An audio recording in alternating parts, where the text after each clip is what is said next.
Ассалаумағалейкум менің көрермендерім. Кеше мен видео түсіргем, жаңағы қазақша ұра деген. Сол видеоны ол жерде дұрыс түсіре алмадым. Ол жер қараңғы болды да.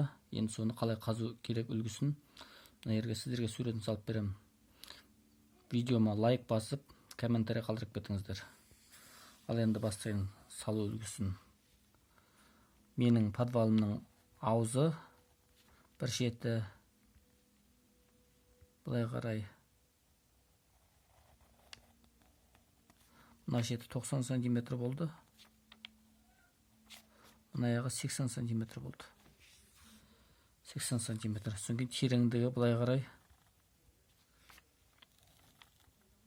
1 метр 30 сантиметр болды.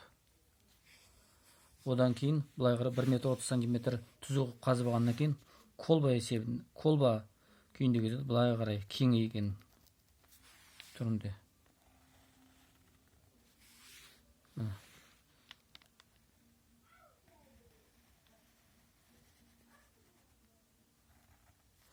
Бұның ішінің жаңағы диаметрі 3 метр 10 сантиметр болды.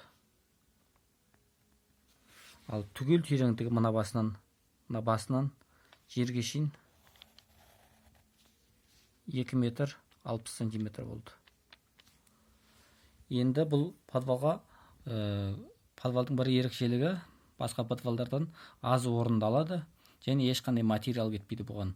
Басқа подвалдарды салу үшін жаңағы ағаш, стойка, біраз тақтайлар қажет болса, бұған ешқандай нәрсе қажет, ешқандай жаңағы тақтайлар, материалдар қажет емес. Және бұда сақталатын заттар өте ұзақ уақытқа сақталады. Бұрындары жаңағы ауылдағы көршілеріміздің подвалындағы картошкалары, пияздары үсіп жатса, бұда үсімейді бір жақсы жері. Терең себебі. Одан кейін бұған бір жақсы жері крыса түспейді. Бұрын ауылда үй жағымызда крыса көп кезінде подвалдарға елдердің түсіп, жаңағы картошкасын, анамын жеп кетіп жатқанда менің подвалыма ешқашанда крыса түскен емес. Ал жақсы сау болыңыздар.